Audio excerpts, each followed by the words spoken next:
Bonjour à tous, j'espère que vous allez bien. Nous allons aujourd'hui continuer notre leçon sur la Première Guerre mondiale. Nous avions terminé la semaine dernière le Grand 1. Nous passons aujourd'hui au Grand 2, une guerre meurtrière. Et on va pouvoir traiter aujourd'hui le petit 1, le petit 2. Concrètement, on va traiter aujourd'hui des conditions de vie des soldats dans le petit 1, notamment dans les tranchées.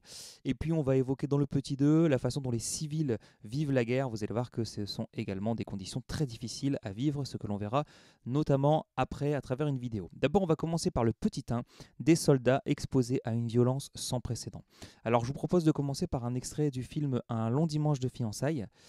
Donc c'est un film qui est sorti en 2003 et qui est vraiment très bon pour illustrer le monde des tranchées.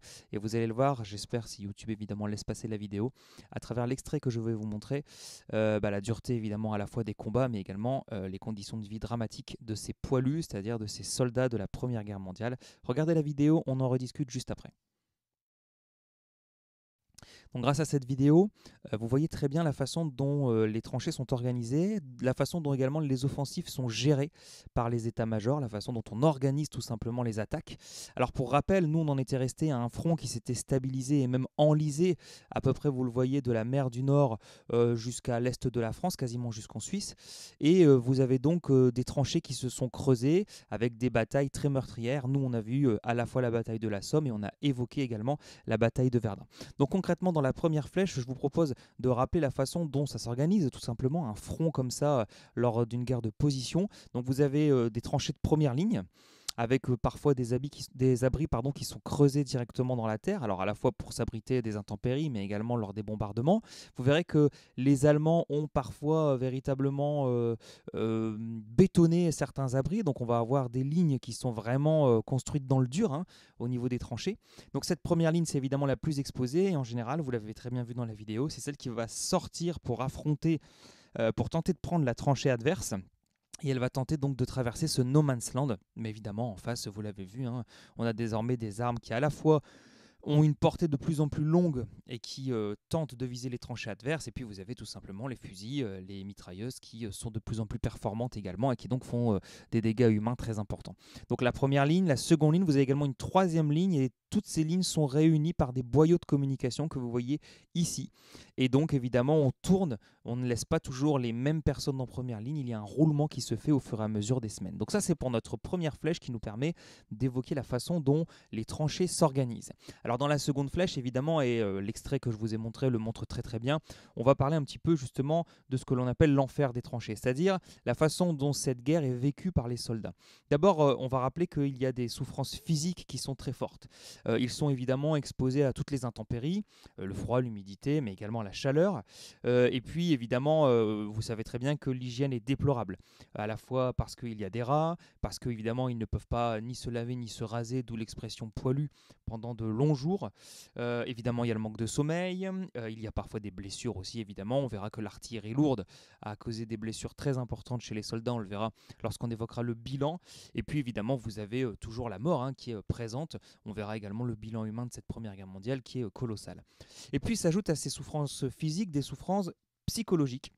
Évidemment, l'éloignement avec les proches ne résout rien, c'est-à-dire qu'il y a évidemment le manque des personnes qu'on aime, de la famille, etc. Et puis il y a aussi l'ennui. Et en général, les soldats vont tuer l'ennui par des petites activités. Par exemple, vous savez, un artisanat de tranchée. Ils vont récupérer, par exemple, certaines douilles pour en fabriquer ensuite des petits objets. Alors bon, il y a beaucoup de choses que vous pouvez observer là-dessus sur Internet. Nous, on s'intéresse vraiment ici aux souffrances psychologiques. Alors, c'est pareil, c'est quelque chose qu'en général, on fait beaucoup lorsque on est au collège, mais aussi au lycée. On peut étudier les lettres des poilus, les lettres des soldats de la Première Guerre mondiale. Et évidemment, vous voyez dans leur témoignage l'horreur qu'ils vivent au quotidien. Vous voyez ici, encore aujourd'hui, il y a des lambeaux de corps humains dans les barbelés. Bon, on voit que évidemment, il dit c'est affreux, que la chair humaine semble bonne pour les rats, etc. Vous avez vraiment dans ces innombrables extraits, dans ces innombrables lettres de soldats, vous avez évidemment tous les témoignages liés au désespoir de ces soldats qui sont englués dans cette Première Guerre mondiale. Donc il y a un désespoir et puis il y a aussi tout simplement la peur de la mort, hein. Une peur très très forte qui va, on le verra, créer de véritables traumatismes chez certains soldats. Et ça peut se traduire aussi par un alcoolisme, puisque vous savez que évidemment le pinard, c'est une expression qui est utilisée par les soldats de la Première Guerre mondiale, par les poilus, et distribuée en général, je ne veux pas dire en abondance, mais il n'en manque pas, afin justement parfois d'apaiser certaines souffrances, notamment psychologiques. Par contre, évidemment, ça crée, évidemment, c'est la contrepartie, un alcoolisme certain. Alors vous avez ici le langage des tranchées illustré, c'est plutôt intéressant à voir, pas mal d'expressions qui sont nées dans les tranchées, puisqu'il y aura aussi un esprit de corps, un esprit de camaraderie qui va naître dans les tranchées, et donc ils vont parfois inventer leur propre vocabulaire, le vocabulaire des tranchées, et aujourd'hui, certaines expressions demeurent. Alors là, vous en avez, je le laisse volontairement à l'écran, et puis je vous avais aussi récapitulé cela, où on aurait pu l'étudier un peu plus largement en classe.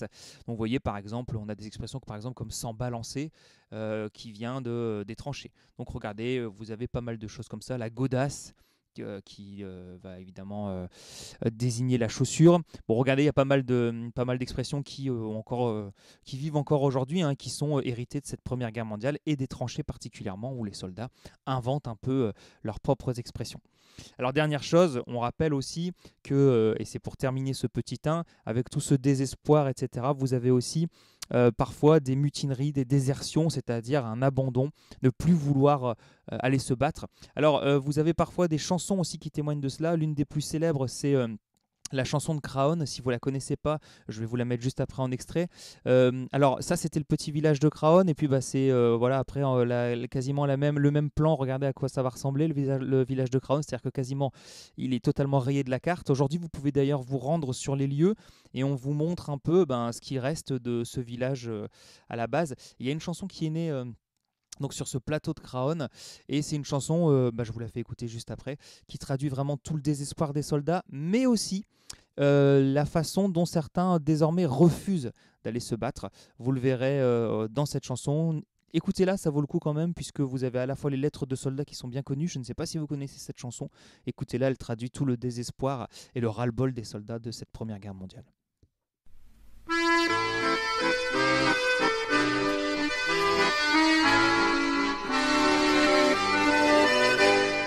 Quand au bout de 8 jours, leur peau terminée, on va reprendre les tranchées. Notre place est si utile que sans nous on prend la pile. Mais c'est bien fini, on en a assez, personne ne veut plus marcher. Et le cœur bien gros, comme dans un sanglot, on dit adieu au ciblot. Même sans tambour, même sans trompette, on s'en va là-haut en baissant la tête. Adieu la vie, adieu l'amour, adieu toutes les femmes. C'est bien fini, c'est pour toujours de cette guerre infâme. C'est à Craonne, sur le plateau, qu'on doit laisser sa peau. Car nous sommes tous condamnés, nous sommes les sacrifiés.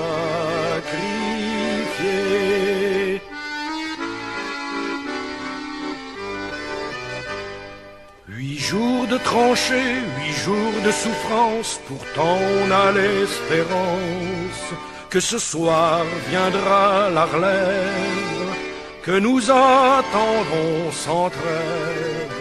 Soudain dans la nuit et dans le silence, on voit quelqu'un qui s'avance. C'est un officier de chasseurs à pied qui vient pour nous remplacer. Doucement dans l'ombre, sous la pluie qui tombe, les petits chasseurs vont chercher leur tombe. Adieu la vie, adieu l'amour, adieu toutes les femmes. C'est bien fini, c'est pour toujours de cette guerre infâme. C'est à Craonne, sur le plateau, qu'on doit laisser sa peau.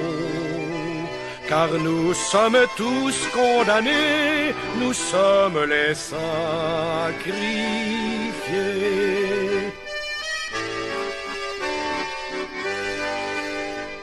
C'est malheureux de voir sur les grands boulevards tous ces gros qui font leur foire. Si pour eux la vie est rose, pour nous c'est pas la même chose.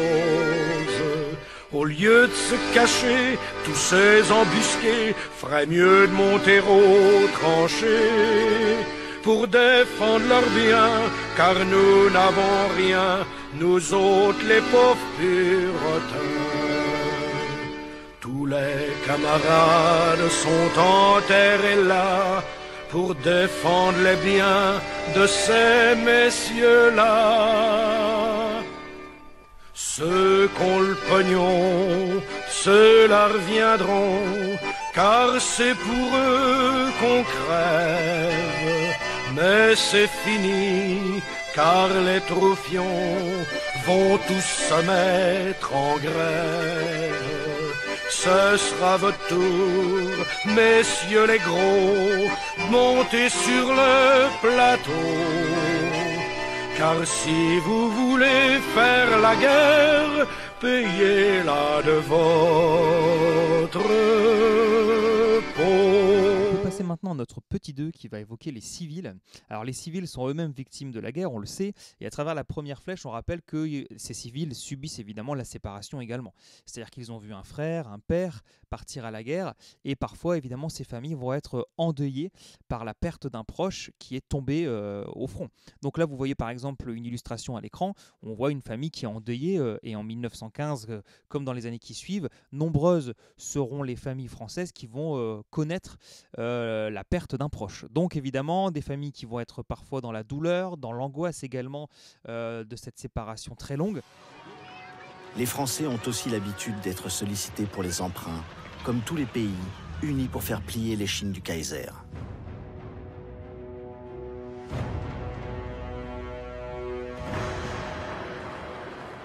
Au cinéma, les Français ont droit à des exhortations comme celle fameuse du poilu qui surgit à l'intérieur de l'action, avec un comédien derrière l'écran qui le double et qui dit « Mesdames, messieurs, je n'ai qu'un seul mot à vous dire. Souscrivez. » La guerre coûte 50 fois plus que prévu en 1914. Elle enrichit les industriels comme Renault, Ford, Krupp ou Citroën, qui produira dans ses usines du 15e arrondissement de Paris 26 millions d'obus. Et les ouvrières, sous-payées, dans le bruit infernal des immenses ateliers du quai de Javel, travaillent 11 heures par jour, y compris le dimanche.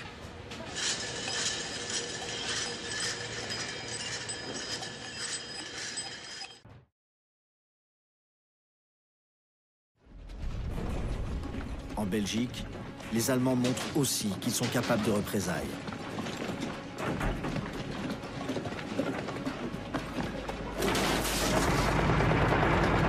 Ils ont peur des francs-tireurs.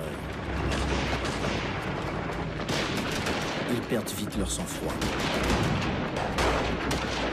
Quand ils pensent avoir capturé des tireurs embusqués, ils les fusillent.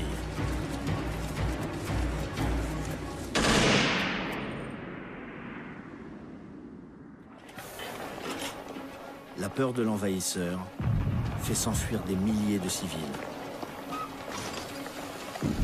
Belges, Français et Anglais accusent ceux qu'ils appellent les Boches de violer, couper les seins des femmes et les mains des enfants.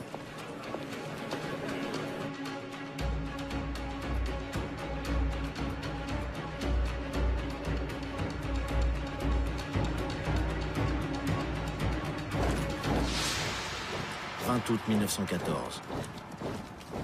Le général von Moltke prend Bruxelles et dit « Notre avancée en Belgique est sans doute brutale, mais nous luttons pour notre existence. Et tous ceux qui se mettent en travers de notre route doivent en assumer les conséquences. »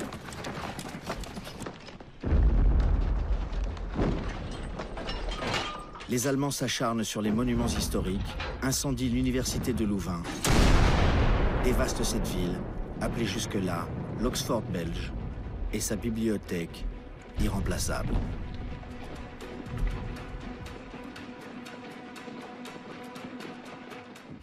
Et dans la seconde flèche, on rappelle qu'il y a finalement 3 types de situations différentes lorsque l'on évoque les civils. Vous avez d'abord la situation des civils qui sont en zone occupée. Alors vous le voyez par exemple, notre zone, le nord de la France, est occupé par les Allemands tout simplement parce que vous voyez la zone de front est ici. Donc les Allemands occupent tout le nord de la France et évidemment dans ces zones-là, les civils eh bien, subissent l'autorité de l'adversaire, de l'Allemagne, et ils vont devoir se soumettre à des réquisitions, à du travail forcé, et puis parfois lorsque vous avez des contestataires côté français ou des gens qui vont résister justement à cette autorité allemande, vous avez aussi des exécutions. Donc là, les civils, évidemment, vivent dans des conditions qui sont difficiles puisque tout simplement, ils vivent dans une zone occupée. Ensuite, vous avez, et c'est la seconde situation, tous les civils qui vivent sur la ligne de front, sur cette zone. Alors eux, évidemment, voilà, vous le voyez très bien, ils vont subir évidemment des destructions massives et la plupart du temps, ils sont obligés de se déplacer car là, directement, leur village est menacé, leur maison, leurs biens en général et donc leur existence. Rappelez-vous, le village de Craonne qui est rayé de la carte. Donc évidemment, toutes les personnes qui habitaient à Craonne ont dû évidemment partir du village. Et donc là, on est dans une seconde situation, celle de la zone de front qui subit évidemment les combats, les bombardements et donc qui est directement visée par le conflit, donc qui doivent absolument se déplacer. Et puis la troisième situation qui touche une majorité de Français, c'est tout ce que l'on appelle l'arrière, c'est-à-dire ce qui se passe en arrière du front. Et tous ces civils, évidemment, vont également souffrir de cette guerre. Certes, ils ne sont pas directement menacés par les combats, mais par contre, évidemment, il y a une vie qui se met en place en France à ce moment-là et qui est totalement, on l'a dit dans le cadre de la guerre totale, axée vers le conflit. Donc, dans ce cadre-là, vous allez avoir d'abord des pénuries. Donc, vous allez manquer de certains produits. Regardez, on apprend même aux enfants à se priver. Évidemment parce qu'on va devoir être rationné, on va en parler également juste après, il va y avoir les pénuries sur certains produits. Je rappelle que pénurie, c'est le manque de certains produits. Alors je vous ai parlé de rationnement, effectivement, on est obligé de mettre en place un rationnement puisque on ne peut pas donner une quantité suffisante à tous les Français si tout le monde évidemment achète énormément et fait des provisions. Donc là, vous avez ici un rationnement par exemple équivalent à 100 grammes de pain par jour, donc des tickets de rationnement imposés à la population. Et puis vous avez une nouvelle organisation qui se met en place. On l'a dit, on l'a déjà un petit peu évoqué, les femmes vont remplacer les hommes partis au front dans les usines. Là vous voyez ici dans une usine de fabrication d'obus. Et ça se passe également dans les campagnes puisque les paysans partis au front vont être remplacés par les femmes en général. Alors leurs conditions sont très difficiles et d'ailleurs dès 1917 vous avez des grèves, vous avez des usines qui refusent de travailler tout simplement parce qu'elles réclament de meilleures conditions de travail. Et parce que les civils n'en peuvent plus de cette guerre qui dure, qui leur impose des conditions de vie extrêmement douloureuses et en plus qui instaure une nouvelle façon de s'organiser à l'arrière qui est extrêmement difficile et dure à vivre. Voilà, j'espère que vous avez bien compris toute cette leçon. On a donc vu dans le petit 1 tout ce qui parlait des soldats à proprement parler et dans le petit 2 on a évoqué le sort des civils. On ira la semaine prochaine évoquer le sort des Arméniens, c'est peut-être quelque chose que vous connaissez un petit peu moins. Et d'ici là, portez-vous bien, continuez à être régulier dans vos efforts. À bientôt.